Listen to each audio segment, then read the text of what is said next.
Congress party ने एक ऐसा बड़ा फैसला लिया है जिसको सुनकर हर कोई दंग है। प्रियंका गांधी को असम चुनाव के लिए स्क्रीनिंग कमेटी का अध्यक्ष नियुक्त कर दिया। पार्टी नेताओं की, जमीनी स्तरीय नेताओं की ये पिछले कई दिनों से मांग थी कि गांधी परिवार से किसी ऐसे चेहरे को मजबूत जिम्मेदारी दी जाए संगठन में, जो संगठन को और मजबूत करे जमीनी स्तर पर, और वही काम अब किया जा रहा है। लेकिन क्या ये फैसला सिर्फ असम तक सीमित रहेगा या इसकी आंच दूसरे राज्यों में या पूरे राष्ट्र स्तर पर भी नजर आएगी? प्रियंका गांधी को जिम्मेदारी देना, वो भी इन हालातों में जब इमरान मसूद ने प्रियंका गांधी को प्रधानमंत्री बनाने तक की बात कर दी थी। हाल ही में जब लोकसभा का सत्र हुआ, वीबीजी रामजी बिल को लेकर बहस हुई गर्मा गर्म, उसमें राहुल गांधी की गैर मौजूदगी और प्रियंका गांधी के द्वारा उठाए गए सवालों को लेकर भी खूब सुर्खियां थी। तो प्रियंका गांधी को लेकर साल 2026 में क्या कांग्रेस की एक अलग तैयारी है? क्या 2029 के नजरिए से प्रियंका गांधी को अभी से ही मजबूत करने की तैयारी शुरू कर दी है? असम एक ऐसा राज्य है जहां पर देखा जाए तो गठबंधन को लेकर ही ज्यादा चर्चा रहती है,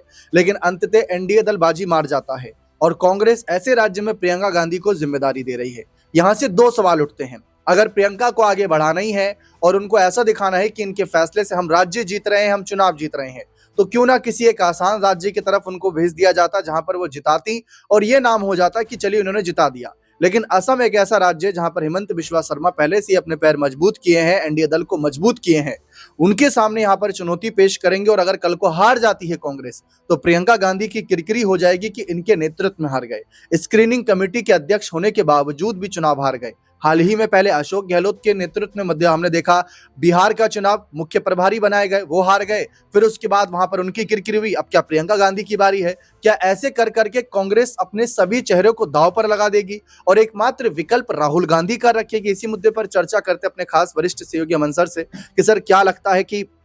प्रियंका गांधी को लेकर जो ये फैसले लिए जा रहे हैं, इससे भविष्य की राजनीति में कांग्रेस क्या संदेश देना चाहती है? क्या किसी आसान राज्य की तरफ प्रियंका को भेजा जा सकता था या नहीं? देखिए, असम की बात करें तो असम में 10 साल पहले तक कांग्रेस पार्टी की सरकार नजर आती थी। 2016 में कांग्रेस पार्टी सत्ताहीन एक तरीके से असम के अंदर हुई है, तो ये जिम्मेदारी बड़ी हो इसलिए भी हो जाती है कि हेमंत बिस्वा शर्मा एक समय कांग्रेस पार्टी का चेहरा थे, लेकिन जिस तरह से वो बीजेपी के अंदर शामिल हुए, लगातार बीजेपी की सरकारें 2 बार से वहां पर बन रही हैं, तो ऐसे में कांग्रेस पार्टी के लिए बड़ा मौका जरूर है कि किस तरह से वो गौरव गोगोई, जिनका नाम को लेकर लगातार चर्चा भी चलती है, उनके साथ में एक ट्यूनिंग बनाकर असम के अंदर क्या कांग्रेस पार्टी की वापसी करा पाएंगे। स्क्रीनिंग कमेटी का अध्यक्ष बनना, चेयरपर्सन बनना अपने आप में तमाम चीजों की तरफ इशारा करता है, क्योंकि प्रियंका गांधी अब तक कह सकते हैं कि राजनीति में तो थी। 2004 के बाद से अगर देखा जाए तो प्रचार प्रसार और तमाम चीजों में नजर आती थी, लेकिन जिस तरह से वायनाड में चुनाव जीतकर उन्होंने एक सीरियस पॉलिटिक्स तरफ कदम बढ़ा है और अब कह सकते हैं असम में उनको जिस तरह से स्क्रीनिंग कमेटी का अध्यक्ष बनाया गया है, और इस कमेटी का काम भी दीपक ये होता है कि तमाम जो नाम आते हैं उन नामों को देखना, उनमें से नाम छांट कर जो है आला कमान को भेजना कि भाई ये नाम संभावित हैं, इन पे आप देखिए कि ये लोग फाइनल हो सकते हैं चुनाव के लिए। तो ऐसे में प्रियंका गांधी का के ऊपर बड़ी जिम्मेदारी बन गई और ऐसे में भी हर कोई ये बात कह रहा है कि भाई प्रियंका को असम भेजने के पीछे आखिर रणनीति क्या हो सकती है। क्या अब ये भी देखा जा रहा है कि क्या प्रियंका के सहारे कांग्रेस पार्टी अपने आप को रीस्टैब्लिश करना चाहती है, अपने आप को एक मजबूत तरीके से पेश करना चाहती है, क्योंकि प्रियंका को लेकर लगातार इस बात को की भी चर्चा है कि उनको बतौर मुख्य प्रधानमंत्री का फेस अब कांग्रेस पार्टी को बनाना चाहिए। कई जो चेहरे हैं कांग्रेस पार्टी के नेता हैं, उन्होंने इस बात की तरफ इशारा किया है कि प्रियंका गांधी को कह सकते हैं आगे किया जाता है, यानी कि भाई बहन के बीच में जो प्रतियोगिता है, जो कह सकते हैं इस बात को लेकर जो एक कंपटीशन है इस बात को लेकर कि भाई कौन चेहरा बन सकता है। तो कई लोग ये भी कहते हैं कि एक पक्ष कांग्रेस का, एक धड़ा जो कांग्रेस का है, वो ये चाहता है कि भाई प्रियंका गांधी को अब आगे बढ़ाया जाना चाहिए, क्योंकि राहुल गांधी की अगुवाई में या राहुल गांधी के साथ चलकर कांग्रेस पार्टी ने कई चुनाव लड़े हैं, लेकिन जितनी सफलता मिलनी चाहिए थी उतनी सफलता कांग्रेस पार्टी को नहीं मिली। हाँ, ये जरूर कहा जा सकता है कि 2024 के चुनाव में जरूर कांग्रेस पार्टी लगभग 100 के आसपास तक पहुंचने में कामयाब रही, लेकिन अगर ऐसे में प्रियंका गांधी मजबूती के साथ अपना भाई का साथ देने के लिए उतरती हैं, एक अलग तरह का माहौल बनाती हुई दिखाई पड़ती हैं, तो कोई हैरत की बात नहीं कि 2029 में कांग्रेस पार्टी मजबूती के साथ में बीजेपी को टक्कर देती हुई नजर आए। उससे पहले जो ये कठिन इम्तिहान यहाँ पर प्रियंका गांधी का है, अब देखना होगा उसमें कितने सफल वो आने वाले दिनों में रहती हुई दिखाई पड़ती है। बिल्कुल साफ है, लेकिन इमरान मसूद, जिन्होंने प्रियंका को प्रधानमंत्री बनाने तक की बात रख दी थी और उसके बाद उन्होंने अपने बयान पर सफाई भी दी थी, वो अलग बात है, उनको भी इनके साथ बड़ी जिम्मेदारी दी गई है। तो ये गौर करने वाली बात यह है कि जिसने प्रियंका गांधी की पैरवी करी कि इनको प्रधानमंत्री बनाइए, उनके लिए आवाज उठाई, उनको जिम्मेदारी मिल रही है, तो कांग्रेस संगठन में कल को और भी ऐसे कार्यकर्ता होंगे, फिर तो प्रियंका गांधी के नाम की पैरवी करेंगे, ये मांग करेंगे कि प्रियंका को आगे लाओ, क्योंकि राहुल के चेहरे पर हम देख रहे हैं 10-15 साल हो गए, एंटी इनकम्बेंसी ना कहीं बन गई हो, कहीं जनता उन्हें सचमुच ना चाहती हो। ये भी सवाल हमारे द्वारा नहीं, सोशल मीडिया पर ही उठाए जा रहे हैं, इस पर क्या कहना चाहेंगे? देखिए, बिल्कुल राहुल गांधी को लेकर दीपक हमने कई बार देखा है कि भाई उनके चेहरे को लेकर मीडिया में, उनकी पर्सनैलिटी को लेकर या उनके बयानों को लेकर मीडिया में एक अलग तरह का माहौल दिखाई पड़ता है। कई बार तो उनको बयानों को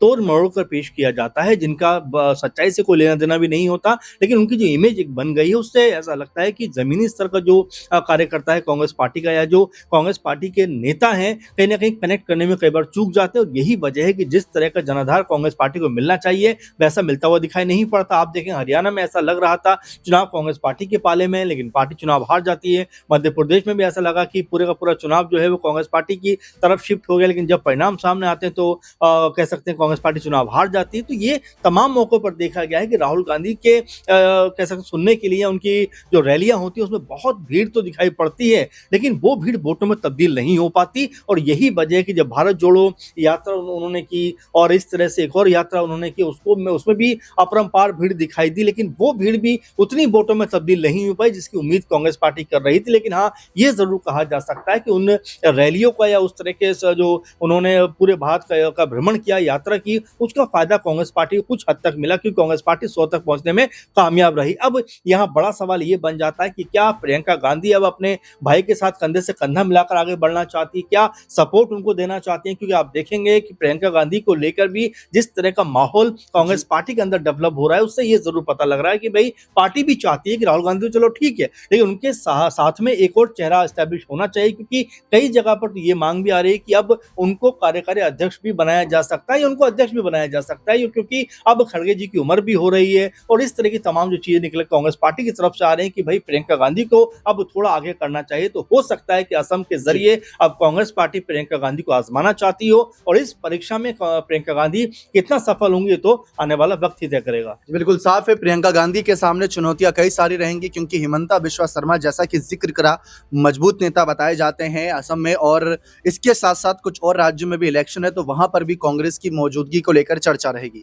लेकिन फिलहाल राहुल गांधी क्या इस मामले पर अपनी राय प्रतिक्रिया रखेंगे? उनकी बहन प्रियंका गांधी को आगे बढ़ाया जा रहा है, राहुल और प्रियंका में कोई अनबन तो नजर नहीं आती, 1% भी नजर नहीं आती। जो दोनों जब मंच पर होते हैं तो भाई बहन का प्यार और साथ ही साथ पार्टी के संगठन से एक मजबूती का संदेश भी देते हैं कि कैसे हम सब मिलकर एकजुट हैं। लेकिन अब जिस तरीके से प्रियंका को अचानक से आगे बढ़ाया गया है, हमने देखा कि इंदिरा गांधी को लेकर बहुत चर्चा होती है, ये होती है कि प्रियंका गांधी को लेकर उसमें साफ तौर पर उनकी छवि नजर आती है। फिर सोनिया गांधी जो कांग्रेस की अंतरिम अध्यक्ष रही, फिर वो भी बहुत सुर्खियों में रही। तो ऐसा नहीं है कि जो भी गांधी परिवार से बात करें, महिलाएं आगे आई, उन्होंने कुछ खराब प्रदर्शन किया, उनके नेतृत्व में सरकार बनी है और सामने बीजेपी या जो भी दल है उसको चुनौती दी है। तो क्या वही एक अपॉर्चुनिटी अब प्रियंका गांधी में तलाशी जा रही है कि भाई राहुल गांधी से ठीक है मौके मिले, उनको 3 मौके मिले, लेकिन अब क्या पता चौथा मौका भी दे ना दे, बात की बात है। लेकिन 2029 और 2026 करीब 3 साल का ये देखा जाए तो गैप है, और इस 3 साल के दरमियान क्या प्रियंका को तैयार किया जाएगा? जैसे राहुल गांधी ने अपनी भारत जोड़ो यात्रा को 2024 के चुनाव से कुछ साल पहले ही शुरू करके माहौल बनाया था, क्या वही माहौल प्रियंका गांधी बनाएंगी? ये देखना दिलचस्प रहेगा। बने रहे चैनल के साथ, बहुत बहुत शुक्रिया।